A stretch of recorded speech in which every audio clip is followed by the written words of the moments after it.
up tonight on Inside City Hall. The U.S. Supreme Court has blocked the redrawing of New York's 11th congressional district before this year's midterm election. We'll bring you the details. This was our last best chance to strike what we're doing right now and eliminate the intolerable threats posed by this sick and sinister regime. President Trump says the United States will continue its military operations against Iran until that nation is no longer a threat. We'll bring you reaction from local lawmakers and talk more about how we got to this point with a Middle East expert. I'm truly humbled and I'm truly grateful that this moment has come in my life.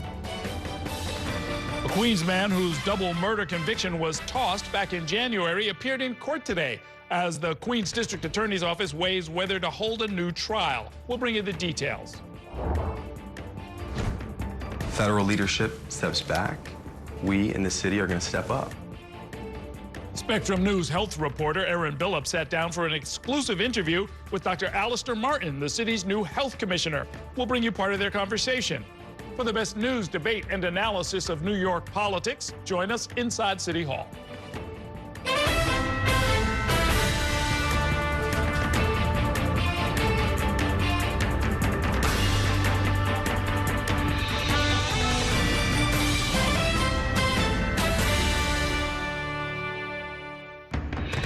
Good evening. Welcome to Inside City Hall for Monday, March 2nd, 2026. I'm Errol Lewis. We've got an update for you about the U.S. and Israeli strikes in Iran and local lawmaker reaction, and we'll get to that in just a minute.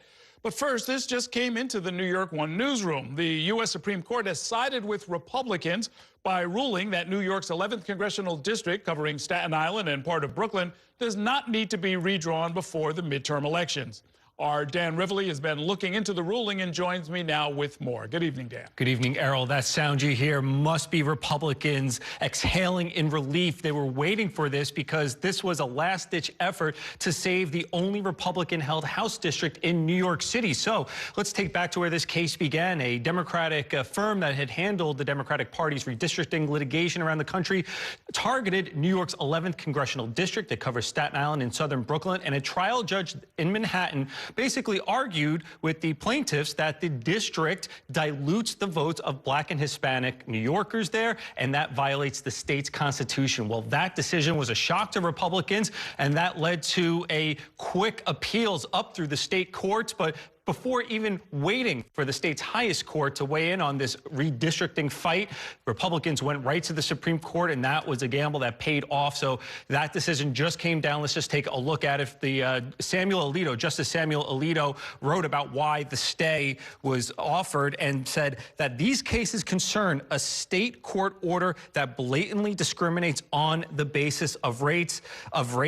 Justice Alito goes on to say that the order requiring a new district that lets minority voters elect the candidate of their choice is, quote, unadorned racial discrimination. So while the motivating factor for redrawing the district was race, the factor that kept it intact was also based on race. Now, Justice Sonia Sotomayor dissented and basically argued that it was unprecedented that the Supreme Court would act without giving the state's high court a chance to weigh in on this matter, Errol. And so just procedurally, so everybody's clear on this, the case does go forward. What they're saying is that you don't change the lines before the election. This will be heard by the full court perhaps at some point in the future, and there will be some kind of resolution. It's just not going to happen right now as far as the redrawing of the lines. Right. It appears that the House districts for New York are going to be set the way they are today for the midterm elections. But Justice Alito really threw cold water on any kind of attempt to redraw this again on the basis of race. He basically said outright, this is barely constitutional, even to Justice Sotomayor's dissent, saying she doesn't even argue for its constitutionality. Obviously, he thinks this is clearly unconstitutional. It says so in the opinion here. Okay, thanks very much, Dan. We're going to get back to you in a few minutes about reaction to the strikes in Iran. Here in Washington, D.C., President Donald Trump said today that the U.S. assault on Iran could last 4 to 5 weeks or perhaps even longer. The Pentagon reports that 6 Americans have been killed in an attack on early Sunday morning. Spectrum News national reporter Evan Koslov joins me now from our Washington, D.C. bureau. with more on the latest stuff out of the Iran attack. Good evening, Evan. What do we know about this deadly strike so far? Well, Errol, we got some new information from Defense Secretary Pete Hegseth this afternoon. He said that the missile got through air defenses and then struck what's called a tactical operations center. The Washington Post reporting that this facility is in Kuwait, and this marks the first deadly attack of U.S. service members in this quickly developing war. This was our last best chance to strike. President Donald Trump on Monday making his first public appearance since the U.S. and Israel attacked Iran on Saturday. In an operation that killed the country's supreme leader and many other top officials. The president saying on Monday that this operation will likely last weeks. Right from the beginning, we projected 4 to 5 weeks, but we have capability to go far longer than that. The president outlined 4 main objectives: targeting Iran's missile capabilities, quote, annihilating the country's navy, preventing Iran from obtaining nuclear weapons, and stopping the regime from funding regional proxies. The president did not call for regime change on Monday. The hour of your freedom is at hand. That's despite urging Iranians to, quote, take over your government in remarks on Saturday, shortly after the attacks began. U.S. and Israeli strikes have killed at least 550 people in Iran, according to an estimate by the country's Red Crescent Emergency Service. And the Iranian regime has responded by launching missiles and drone attacks targeting U.S. bases, Israel, and allies across the region. At a briefing Monday, Pentagon leaders said more loss of life from U.S. service members is possible as the attacks continue. As the president warned, an effort of this scope will include casualties. War is hell, and always will be. We understand the risks of this mission and the weight of the responsibility that we carry. And a new front in the war has also opened in Lebanon, where the Iran-backed militia Hezbollah fired on Israel and Israel struck back. Lebanon's government reporting dozens of deaths. And the Trump administration is signaling that this is just the beginning of operations. On Capitol Hill today, Secretary of State Marco Rubio, he was there, and he told reporters that the, quote, hardest hits are yet to come. Errol? So now, Evan, there's a major debate going on down there now, right? I mean, Democrats and even some Republicans are criticizing the president for attacking Iran without the approval of Congress. What are we hearing from our own lawmakers? Well, Errol, as you might expect, a lot of this is falling along party lines, as it often does. Republicans, for the most part, are celebrating the attack, while Democrats are criticizing the president for, as he said, not coming to Congress first.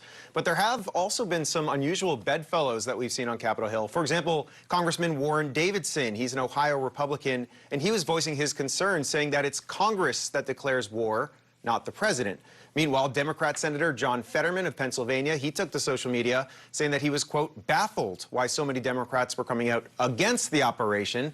And this week will be a really major test for the administration. Both the House and the Senate are expected to vote on what's called a War Powers Resolution, which would require the president to get authorization from Congress moving forward. But Errol, getting this passed in Congress, it's not going to be an easy task because they need a handful of Republicans to support it. Plus, the president could just veto the measure if it passes. Okay, thanks very much, Evan. Meanwhile, New York leaders are reacting to the U.S.-Israel bombing campaign in Iran, with law enforcement deployed here at home. Elected leaders debated the Trump administration's decision to attack the Islamic Republic and its senior leaders. Our Dan Rivoli has more on that. Good evening, Dan. Good evening, Errol. So when there's conflict abroad, first thing New York leaders do is increase police presence at sensitive locations and then weigh in on the merits. No one is ever going to defend that regime, full stop.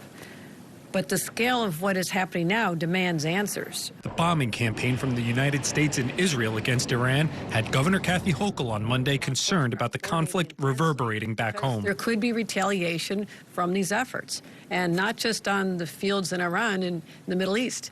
You know, we are a vulnerable state. We have a very vulnerable target in New York City. As when conflict erupts overseas, sensitive locations in New York are getting extra police protection, like houses of worship, or here, the permanent mission of the Islamic Republic of Iran near the United Nations. This is a high state of alert for us. Mayor Zohran Mamdani on Saturday also supplied a greater police presence and condemnation. Today's military strikes by the United States and Israel mark a catastrophic escalation in an illegal act of war, of aggression. The reaction from politicians to the attack on Iran as varied as the protests on the streets. From the jubilation of Iranians waving the flag of Iran under the Shah to the left-wing demonstrators who raged against the bombings. Nicole Malliotakis, the only GOP House member in the city, gave unqualified support to the Trump administration. The United States has taken decisive and courageous action against Iran to defend our citizens' interests and partners after the leading state sponsor of terrorism would not negotiate in good faith or commit to diplomacy over nuclear capabilities. For House Democrats here, the specter of Iraq and Afghanistan loom over the Trump administration. And we saw people celebrating at the fall of Saddam Hussein at the time. And then what was the plan thereafter? And it went into complete chaos. So that's why you want to know what the plan is afterwards. We cannot get into another forever war that costs trillions of dollars, that should be going to the American people, and that has no end in sight. Congressman Goldman went on to say that he wants to get that war powers resolution before Congress and learn more about this potential endgame for the Trump administration in Iran, Errol. I mean, one thing that makes this different from one of the Gulf Wars where we sent 500,000 troops over there is that this is a bombing campaign that can literally be stopped at any moment. That's right. And it's interesting the way Democrats bring up Iraq and Afghanistan, the forever wars, but this is actually quite different. And you just said it. It is a bombing campaign. It is an aerial campaign. It is not moving troops there. And you don't have the sectarian conflicts that you had in Iraq. So I think Democrats, if they want to be opposed to this and be opposed to what the Trump administration is doing and have a say, I think they need to look maybe a little beyond what happened in Iraq and start looking at what's actually happening in Iran and some of the unique differences there compared to what we saw after the war on terror. Okay, thanks very much, Dan. We're going to take a short break now. When we come back, after more than 3 decades in prison, a Queens man's murder conviction was overturned, but his future remains uncertain as prosecutors weigh the possibility of retrying that case. We'll bring you those details in 2 minutes. Stay with us.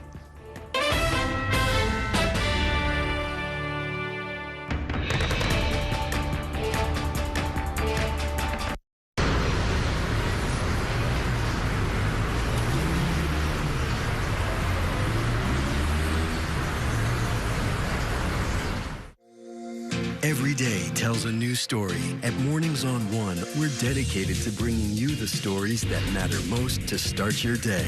With in-depth coverage of the day's news. I'm Pat Kernan. Here are the stories we're following. And weather updates every 10 minutes. Tomorrow, some morning sunshine possible. Clouds take over. It's our responsibility to get you the information you need before you head out the door. Mornings on One. Weekdays starting at 6 on the Spectrum News app. Free for Spectrum and Xfinity customers. The storm came through with 120-mile-an-hour winds through our neighborhood. My daughter had to evacuate to our house while we were out of town. Sure enough, power goes out. When the generator kicked back on, it, of course, powered the Spectrum modem. She didn't lose service, and we didn't lose connectivity with her through the entire storm. We both breathed a sigh of relief. To have her feel safe and us feel reassured that she was okay was priceless. Real customers, real reliability. To get the most reliable internet, visit spectrum.com/stay connected. I'm Sandra, this is Jorge, and we were adopted in 2019. I remember when they first came to us, Michael was already a teenager. The whole cliche of they're so lucky to have you guys, and it's the other way around. They have changed our family for the better. They chose to love us. They didn't have to. They chose us. Family. Learn about adopting a teen from foster care. You can't imagine the reward. Visit adoptuskids.org. Going into the 2026 election, local races will determine national policy, from the economy to public safety. From the governor's race to the balance of power in Washington, this year's ballot has no shortage of important choices. Let Spectrum News New York One be your resource for balanced, up-to-date coverage and analysis, so you can know what the issues are and how they impact your community. Always dedicated, always local, always on. Decision 2026 on Spectrum News New York One.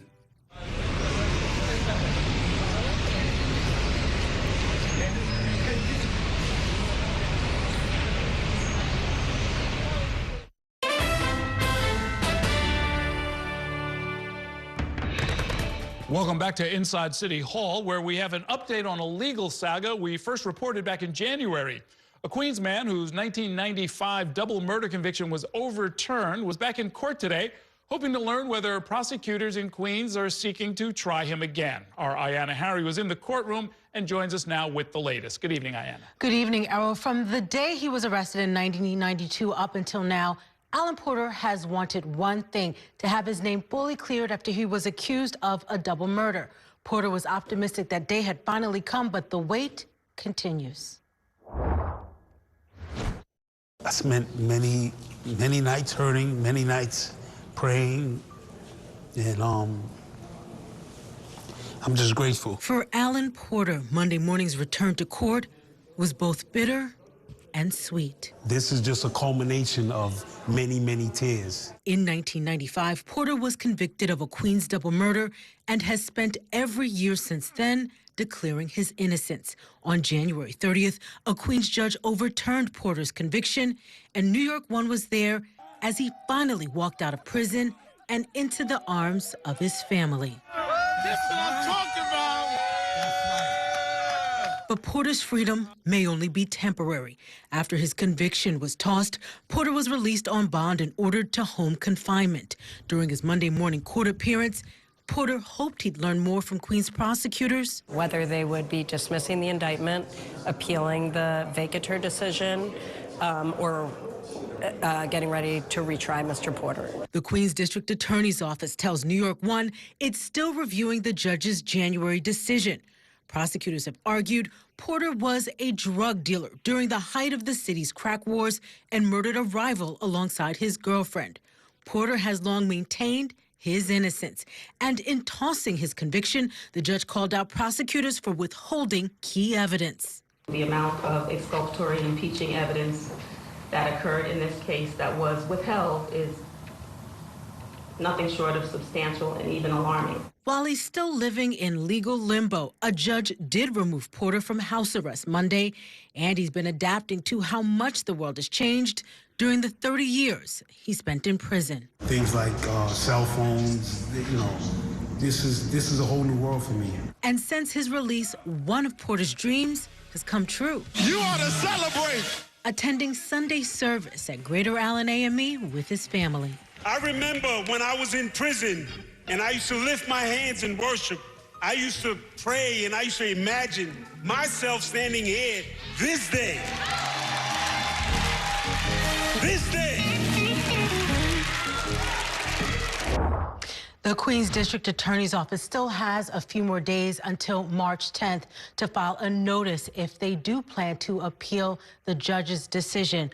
Both parties are due back in court on March 12th, Errol. Now, was this a case that the Queens District Attorney's Office brought forward itself through its sort of second look clinic, or this was just somebody who kind of fought his way up to this point? So the Porter legal team did try to have the Queens Conviction Review Unit take a look at this case, but they declined to do so. So Alan Porter filed what's known as a 440 motion, and he went through the court system. They brought in witnesses. They had a whole hearing. This went on for quite some time, for several weeks. And then in reviewing the totality of the evidence brought forward by both the defense and the prosecutors, the judge then decided on January 30th that there was not enough evidence to sustain this conviction.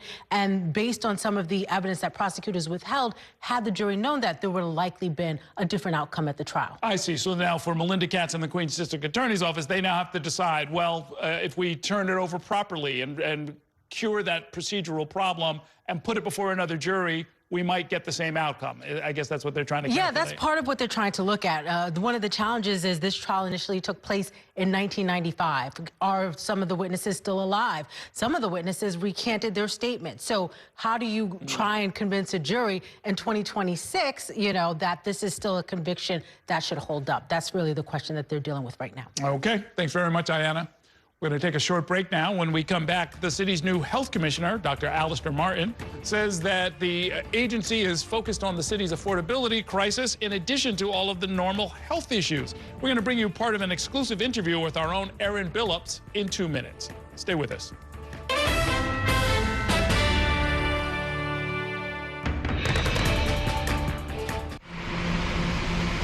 Stand clear of the closing doors, please.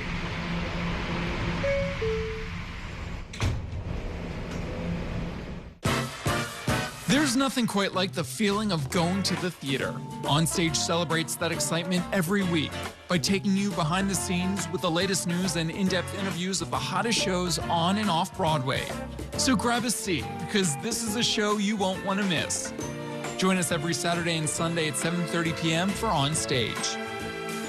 Onstage is presented by your Tri-State Cadillac dealers. Discover which Cadillac is right for you and elevate your journey. I had a heart attack about 1.5 years ago, and so now I have an ICD implant that needs stable and reliable internet to give routine checks and daily reports to my cardiologist. When my cardiologist told me he wasn't getting the information he needed, me and my fiance looked into better internet providers, and we found Spectrum. As soon as we switched, he said he saw every daily report, every routine check that they did. It made us feel like we were back in control of my life. Real customers, real reliability. To get the most reliable internet, visit Spectrum.com. Mom was always organized, but she started forgetting to pay her bills on time. And she'd buy the same gifts over and over. Telling the girls about my Alzheimer's diagnosis was really hard. At first, we had our cries, but then we were like, okay, let's make a plan. Early detection gave us time to adapt together. It's so important for you to think about what you can do and making the most of what you have. If you or your family are noticing changes, it could be Alzheimer's. Talk about seeing a doctor together. From my time growing up in Queens watching New York One to my time reporting here, I've seen how quickly a story can change. At News All Day, we bring you the news as it's happening, from around the boroughs to local government to your neighborhood, because our city never stops moving. Hi, I'm Shannon Ferry with the day's developing stories, but first, stay up to date and informed with News All Day, weekdays from noon to 4.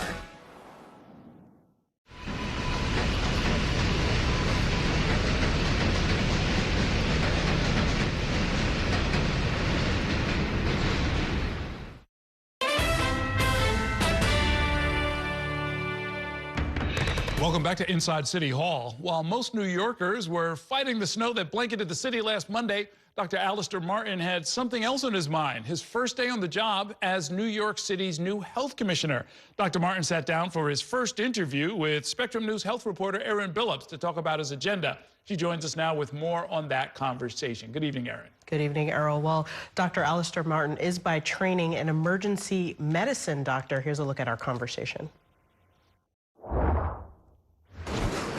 New York City's new health commissioner, Dr. Alistair Martin, comes to New York from Harvard Medical School and Massachusetts General Hospital, an expert in public policy and emergency medicine. The emergency room is ground zero for public health challenges. You know, when folks come in with overdose, they're coming to the ER. Out of one storm into the next. Dr. Martin's first day on the job was during the blizzard. During his first one-on-one interview, the city's new top doc acknowledges he's got a lot to do. The messages are really muddled right now, coming from our federal government, coming from social media. How do you hope to clarify the message for New Yorkers? When, federal leadership steps back, we in the city are going to step up. We're going to help to make sure that we make it clear for New Yorkers what the correct public health guidance is, what the public education needs to be, what the vaccine guidance needs to be. Continuing, he says, the job the department is already doing, but making it more tangible for New Yorkers, particularly its fight against health disparities, a mantle he says he will assume even in the face of federal funding cuts to diversity and equity services. We have pretty specific evidence that the federal government is not a fan of the work that we're doing on equity, and the reality is we're not going to stop doing that work on equity. But it's going to be my job and this department's job to put ourselves in a position to continue to lead in case the federal government comes and messes with our money. As an appointee of Mayor Mamdani, Martin also takes the health department's helm with a hand on deck to address the city's affordability crisis. For him, he says it's personal. His new job, a homecoming of sorts. He lived in Jackson Heights with his mother when he was a young child. Quite frankly, it became unaffordable for my mom, even back then. And so we moved at the time back then to Jersey. How do you reorient the department to provide public health through an affordability lens? The problems that we want to meaningfully begin to address are things like the coming procedural disenrollment wave when it comes to Medicaid, helping people make sure that they know that their renewals are coming. The mayor's been clear on his work on housing and preventing evictions. And to the extent that we can, we're going to play a coordinating role, because we have hundreds of thousands of patients that come through our clinics every single year. And so while people are there, if we screen them, we find out that they've got a landlord that sucks, quite frankly, or if they got a situation that's not safe, we're going to help connect them to right to counsel. It's similar work to initiatives Martin launched in Boston aimed at smoothing the on-ramp to care for vulnerable patients. He says he's looking forward to tackling that work on a larger scale. What are you most excited about? It's the best health department in the world, and it's an honor and a privilege to work with these 7,000 men and women and people who are doing this work every single day. Ultimately, I think that my goal in this work is to provide a model for how public health can be done in this country that's new, that's innovative, that's personal and pragmatic, and really makes an impact on the lives of everyday New Yorkers.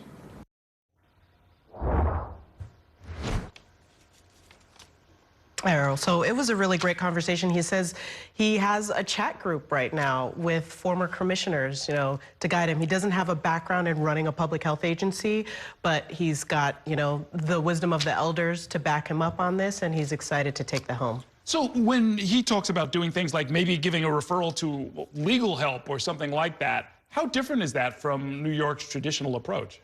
I think a little bit of that has been done in certain areas, but he wants to grow those efforts of utilizing the public health department as it already stands, the structure that's already there, the infrastructure, and use it to help people connect more tangibly to their public health. So, at their clinics, hey, do you have SNAP benefits and WIC benefits? You're eligible for those. Streamlining that process for people, it kind of echoes back to work that he was doing in Boston. So now, when he talks about doing the work regardless of whether or not it's out of sync with what the federal priorities are, we've heard from some of his predecessors that a very substantial amount of funding for the health department comes directly from the federal government. Are we in for sort of a real clash there?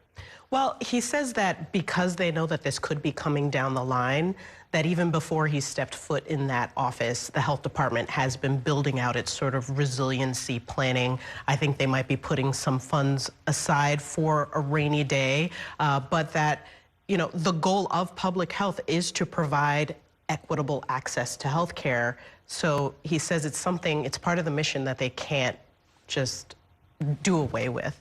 So they will deal with any sort of funding cuts as they come, but there is a plan that they're working on in place. Okay, thanks very much, Erin. We are going to take a short break now. When we come back, the killing of Iranian supreme leader has put the future of the Islamic Republic into doubt and has raised the risk of regional instability. We're going to talk about the war with a historian in 2 minutes. Stay with us.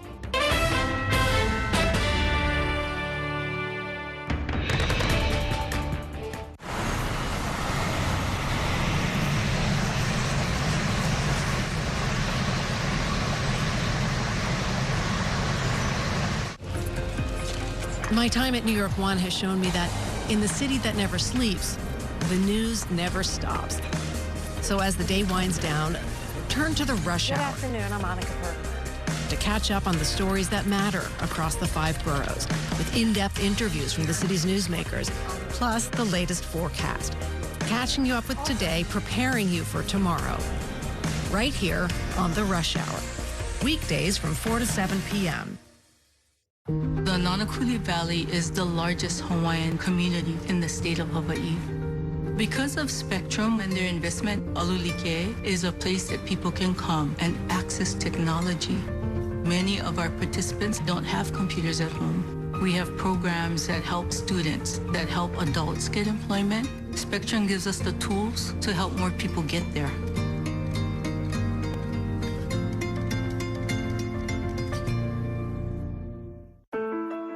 I'm Chris Jakimick. I served in the United States Air Force and I deployed 3 times. So in 2017, I was serving as an Air Force First Sergeant. Our motto in that role is, my job is people, everyone is my business. But unfortunately in that year, I would lose my own brother, Lance Corporal Adam Jakimick, to suicide. The majority of veteran suicides are from guns. I store my weapons securely, not only for myself, but for my family. My service never stops. At Spectrum Noticias, we recognize that our New York City community is vibrant and diverse. Spectrum Noticias delivers balanced coverage of the stories that matter in our communities and across the country. Our journalists are based in the neighborhoods we cover, ensuring you get in-depth reporting on what's happening in the places we call home. So join us at Spectrum Noticias. We're always on, always there for you. Now available on your TV. Check your local listings. Also available on the Spectrum News app.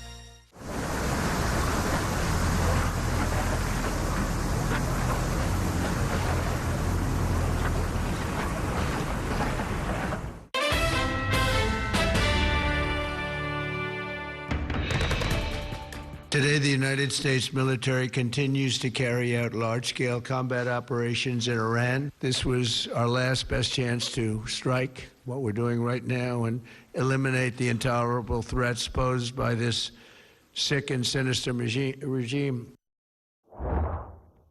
Welcome back to Inside City Hall, where we are keeping our focus on the war with Iran, as U.S. and Israeli military operations against that country are continuing for a third straight day. President Trump did not commit to a hard timeline, but said that airstrikes could continue for more than a month in his goal for regime change in that country of roughly 93 million people. Here to explain what is going on and what comes next is Professor Emeritus of History at Baruch College and the author of A History of Modern Iran. Yervan Abrahamian is with us. Good evening, Professor. Welcome to the program. Thank you. Thank you for having me. Absolutely. As far as you're concerned, is this a turning point in history? Is the decapitation of the regime, meaning the killing of the supreme leader, a turning point, or is an interruption in what is going to be a continuing face-off between the U.S. and Iran? It will be just a bump, because, I mean, the avowed reason for the war is change of regime. And to have a change of regime, you have an alternative to replace the present regime. And there is no basically organized opposition to take over. In fact, the regime is, I think, strong enough to survive with the loss of the leader. It's a highly bureaucratized regime. They've institutionalized authority, and they've already announced basically the next people to lead the state. It's a despicable state, but it's a very, I would say, organized and quite a rational state.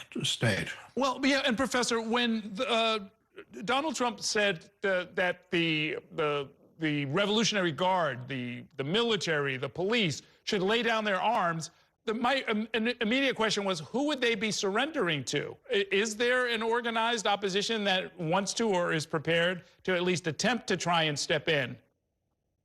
No, there is no organized. I mean, there are people in the diaspora who claim that the son of the last Shah is ready to take over, but he doesn't have an organization, you can say, can take over. And also, I mean, it's sort of pure fantasy. The Revolutionary Guards are very ideologically committed. They have blood in their hands. They've killed a lot of people in the last month. For them to actually lay down arms would be suicide. So there's no way they could, you can send a message and they would disarm. They have actually good reason to fight to the last. So internally, it sounds like things may not change. Let's look externally. Iran struck several countries with retaliatory strikes, including cities like Dubai that had always been considered safe and maybe even off limits. How is the regional tension going to affect the outcome of all of this? Well, there's been a lot of concern that how Iran would affect and harm the neighboring countries.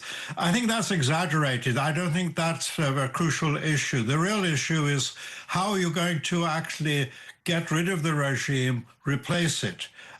they can, even if Iran does not carry out major damage to the neighbors, U.S. is still, and Israel is still left with the problem. There is this regime. They don't like it. They have no way of really getting rid of it unless they want to invade the country and have boots on the ground. And that's not, I don't think, feasible. So we're in a quagmire.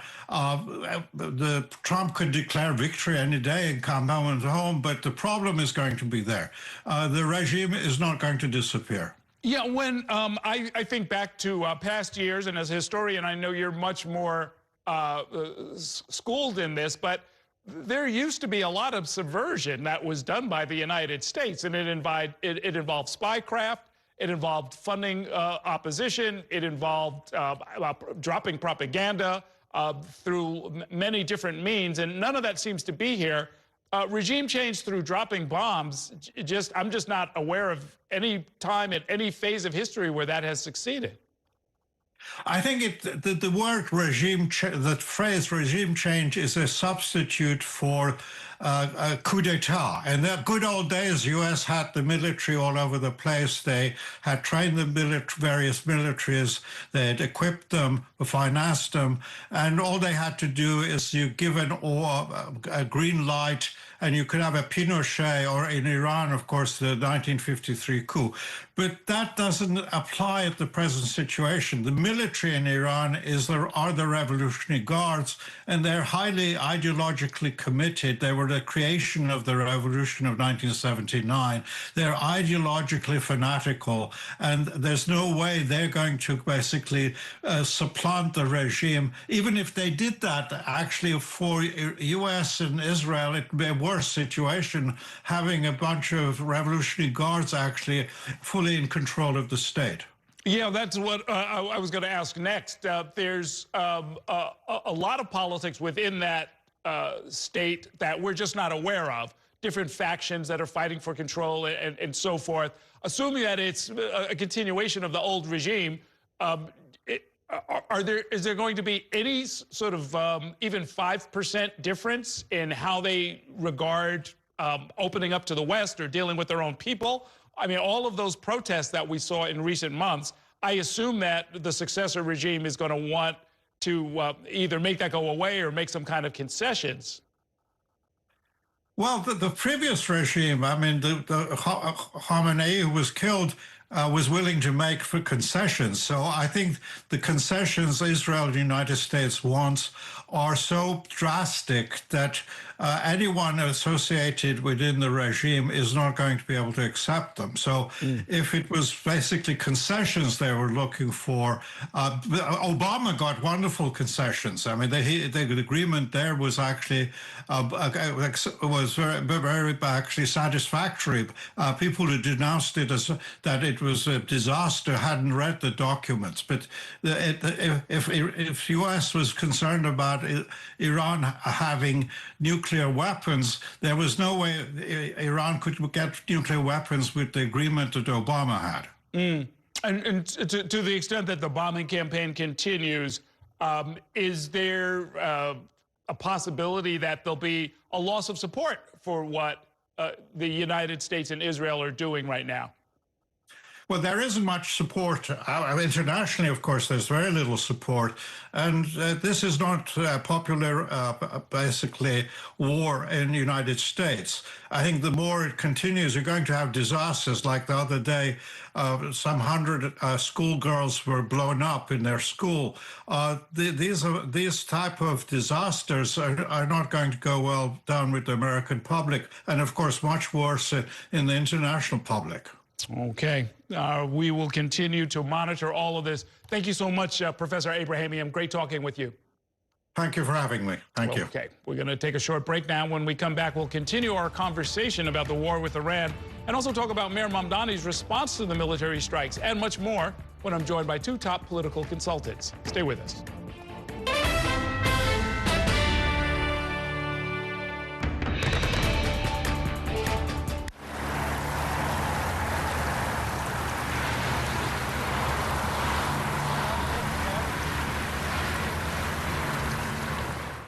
After 30 years of forecasting for New York, I've learned it takes a dedicated team to cover all the weather our city has to offer. As chief meteorologist at New York One, I'm honored to be able to help New Yorkers plan their day. Morning, noon, or night, our team is here to bring you accurate forecasts you can count on, from severe weather updates to our Weather on the Ones. Watch the New York One weather experts with your Weather on the Ones on your TV and on the go with the Spectrum News app. I moved from Dallas to Los Angeles all by myself. The order of things I wanted to set up was internet, water, then power. I needed to take a shower, but I really did need the internet for work and to watch my shows. That's kind of a crazy thing to admit in front of a camera. Pretend I didn't say that. I got to Spectrum. I was so relieved that I was getting the best bang for my buck. It was a huge weight taken off of my shoulders. Real customers, real savings. To see how much you can save, visit spectrum.com/save. I'm an ex-drug dealer, and I'll be your sub today.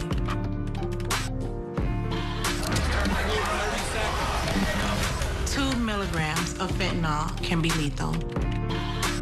A lethal dose is in here.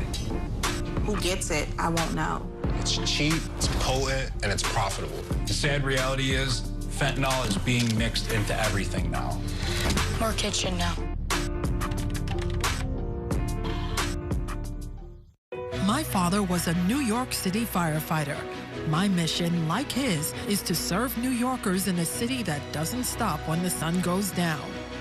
Being with New York One since the beginning, I'm now honored to join you even earlier each weeknight. Starting at 8 with New York Tonight, we'll explore the latest news developments, followed by New York One at 10 to wrap up your day. So join me each weeknight starting at 8 right here on New York One.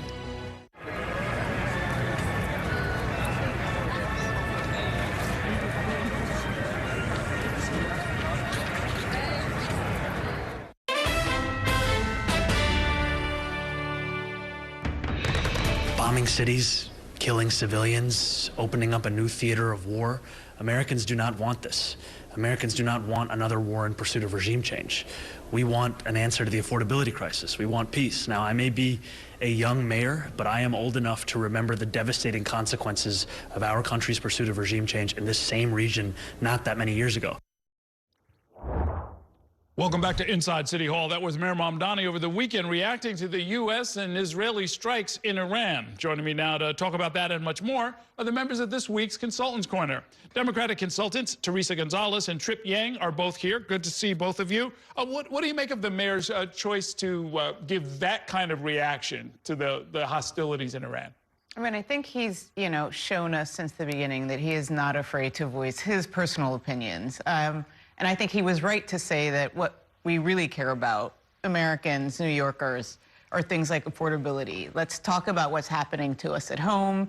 Let's talk about what affects our daily lives. This war is so senseless. It came out of nowhere, and now we have to contend with it. He already has to face all kinds of different levels of discrimination because he's Muslim. Now we have this war added to him having to run a city for the first time. I don't blame him for where he landed. Yeah. When it comes to the international stage, the mayor's primary responsibility is to make sure that Americans, in this case New Yorkers, feel safe. Of course, we have a growing Iranian-American population here in New York. And all New Yorkers, quite frankly, we're a big international city.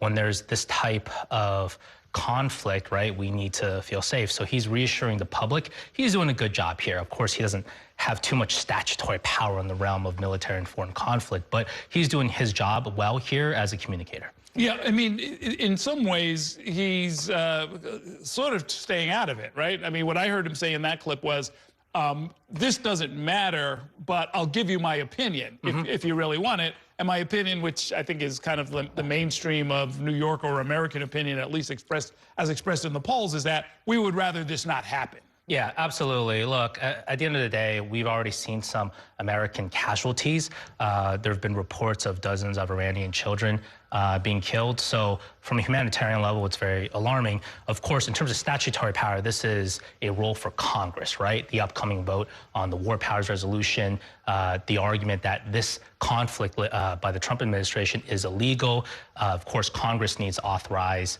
actions 60, 90 days. And so the statutory power comes from D.C., not so much from the mayor's office, but the mayor himself is doing a good job reassuring Americans, New Yorkers, that we are safe here. Yeah, it's interesting. I actually have people I know who are being seriously inconvenienced, like stranded, unable to get from here to there. It's real. Right now, because the ground stops at all of these airports throughout the Middle East really has a ripple effect. Yeah, it's definitely scary. All of us have probably or connected to somebody we know that's stranded somewhere.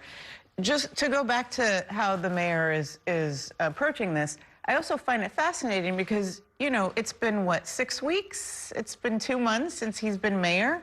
You can see this shift in tone where he's becoming a lot more kind of middle ground. He comes from an activist background, right? You'd expect him to be a lot more vocal on this, but he is really hyper-focused on being the mayor of New York City, and I think it took him a little while to get there. Yeah, well, I mean, look, one thing they've definitely got to be concerned about, not that there's any specific threat that we know about, but houses of worship, the inevitable protests that will happen when the weather gets just a tiny bit warmer, assuming this continues for a few more weeks, right? Yeah, I mean, I think this is common. Right, we see this every time there feels like there's something happening somewhere. Not that this isn't real, but and I think it's his job to make sure that people don't panic, that we understand that he's put protections in place. I think he's doing a great job of that. And if he didn't, I think people would be a lot more kind of jittery at this moment. Yeah. I mean, there are a number of New York leaders who are going to sort of, weigh in just to sort of be on the record, right? And especially in an election year, there are a lot of candidates who are going to do the same. Does that move elections at the local level? Like where you were on this particular question? It remains to be seen. I think one of the traps that we as Americans often fall into is that when there is an international military conflict, you cannot take the immediate polling results. That's just a snapshot in time, right? If you actually did a poll of, what does the median American think about these military actions? Well, it just started. We still need to see what the fallout is, what the casualties are. If there is American appetite for growing, hopefully not, but if there are growing American casualties, for example. So it's too early to be seen. But one thing I'll say, and Teresa, I believe, hit this nail on the head, the mayor is laser focused on delivering his affordability agenda. Rarely do you see a public leader this disciplined on it. He is not letting international conflicts. He is not letting all this Democratic base energy protest of the Trump administration. For him, it's very laser focused on, can I deliver? Can I cut costs? Can we build more affordable housing here? Because he knows this is not just his legacy. If he succeeds, Mayor Mamdani, in 2026, he actually can be viewed as an asset for the National Democratic Party and not as a so-called liability, as some distractors would call him. Yeah, well, I'll tell you, the many candidates who are running for Congress out of New York City, because Congress has a role in this, although they seem to have been bypassed at this point, but they, in fact, are going to have to be on the record. What would you do if you were a member of Congress and something like this happened, because something like this just did happen? I think I would do what you see many of them doing, which is denounce this, talk about how the process was not followed, and called the president to task. I mean, he legitimately just kind of bulldozed over them and made a decision without talking to anybody. Nobody wants this. Not the UN Security Council, not the allies, not the Congress, nobody. Let's take a short break. We've got more to talk about with these consultants. We'll do that in 2 minutes. Stay with us.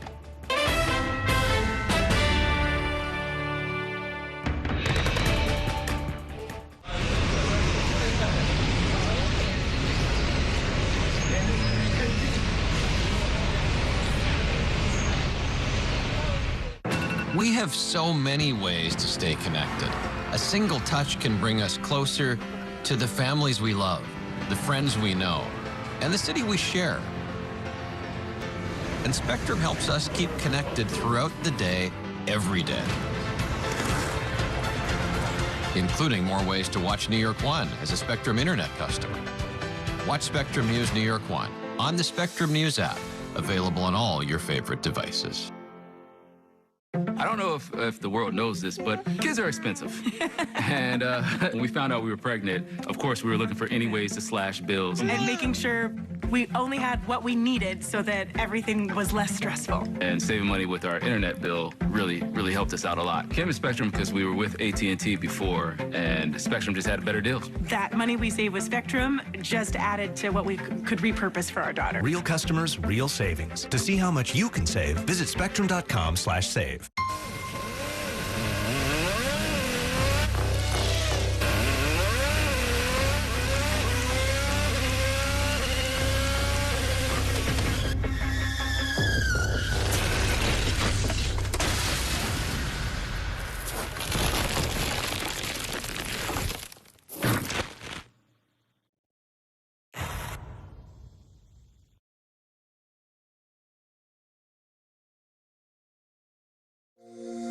Every day tells a new story. At Mornings on One, we're dedicated to bringing you the stories that matter most to start your day.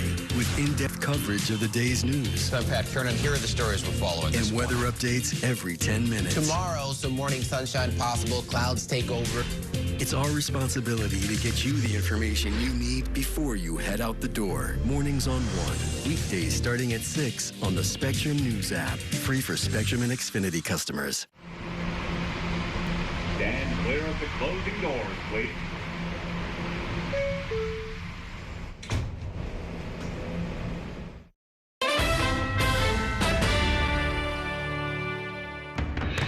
Welcome back to Inside City Hall, where I'm once again joined by my Consultants Corner. Two Democratic consultants this week, Teresa Gonzalez and Trip Yang. As we reported at the top of the show, the 11th Congressional District will have the same lines that it has had for the last several years. The effort to get those lines thrown out and compel a redrawing has definitively now been ended by the U.S. Supreme Court. What does that mean for the outcome of this race? You actually were working with a candidate who ran in that district just a couple of years ago. So essentially it's a wash because, quite frankly, many on the Democratic side never expected New York 11 to actually go through a configuration where it gets matched up with heavily Democratic Lower Manhattan and makes it a lean Democratic seat. From right now, it's a safe Republican seat. New York 11 was not seriously contested. The reason why, and look, you know, my firm has done direct mail and political strategy for Max Rose, the last Democratic Congress member from Staten Island. It used to be a seat where Democrats could compete for it. Max Rose was a Democratic Congress member, McMahon before him 2 decades ago. But ever since Trump came into power, it has become a heavy MAGA conservative seat. That being said, on the national stage, it's essentially a wash because California Democrats gained 5 seats. Maybe Democrats gain a few seats in Virginia, maybe 1 in Maryland. Republicans are going to gain some seats in southern states where they control the state legislature and the governor's office.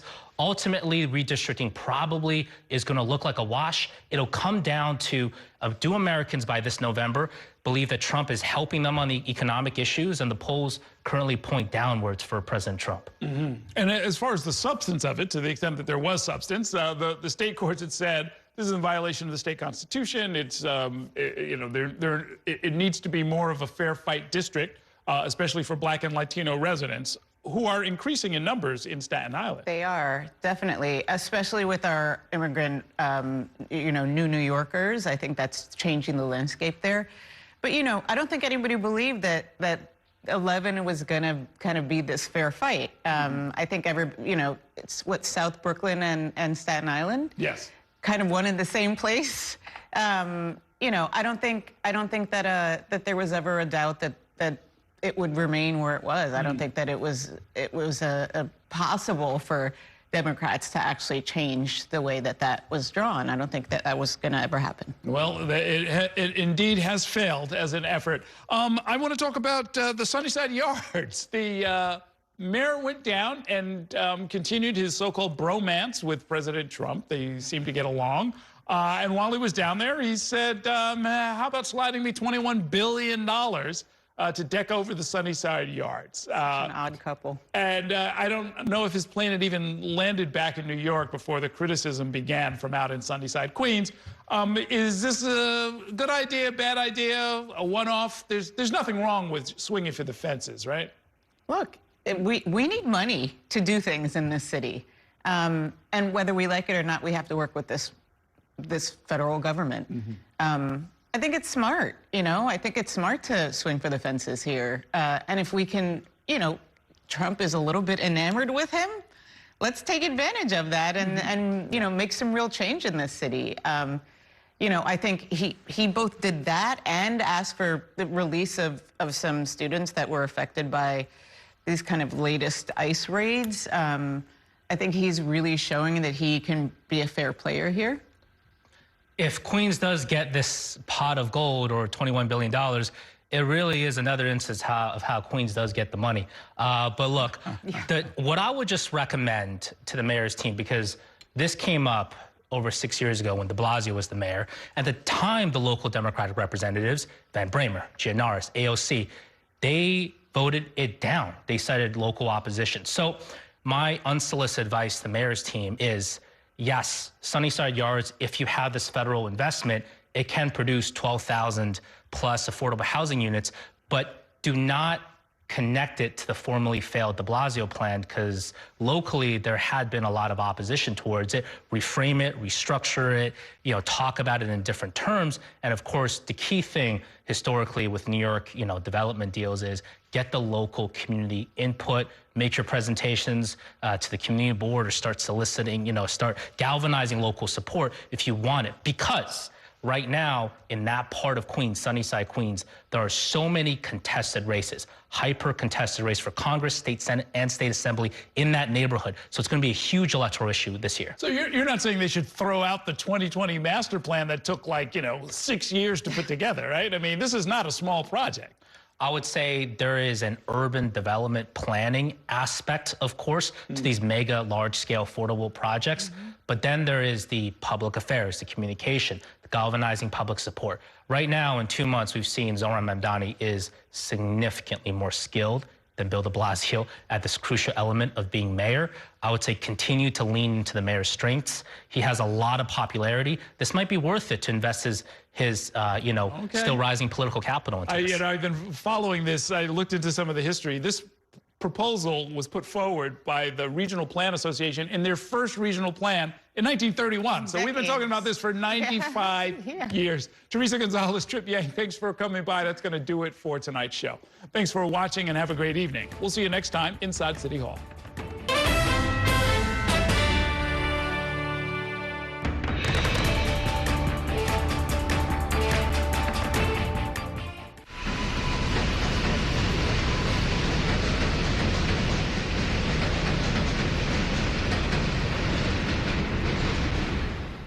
Going into the 2026 election, local races will determine national policy, from the economy to public safety. From the governor's race to the balance of power in Washington, this year's ballot has no shortage of important choices. Let Spectrum News New York One be your resource for balanced, up-to-date coverage and analysis, so you can know what the issues are and how they impact your community. Always dedicated, always local, always on. Decision 2026 on Spectrum News New York One. This is a very special place. It is a place where we like to think we make memories. We have the capacity for nearly 20,000 people in the arena. Working at a building like this, you have access to so many resources. It's about utilizing the tools that we have to be able to create those memories for our partners, for our fans, and for anybody who steps into this building. At the end of the game, they're going to leave here feeling like they enjoyed the experience, enjoyed the game, and that's what we're here for. A venue like this has a lot of moving parts, but at its heart, it has its technology backbone. Spectrum powers scoreboards, ticketing, point of sales. They also provide a highly secure network that takes care of fan security, security of the Wi-Fi access, and any data that our fans are sharing while in the arena. Our fans have an expectation that technology is part of their experience, and Spectrum helps us do that. There's nothing quite like the feeling of going to the theater. Onstage celebrates that excitement every week by taking you behind the scenes with the latest news and in-depth interviews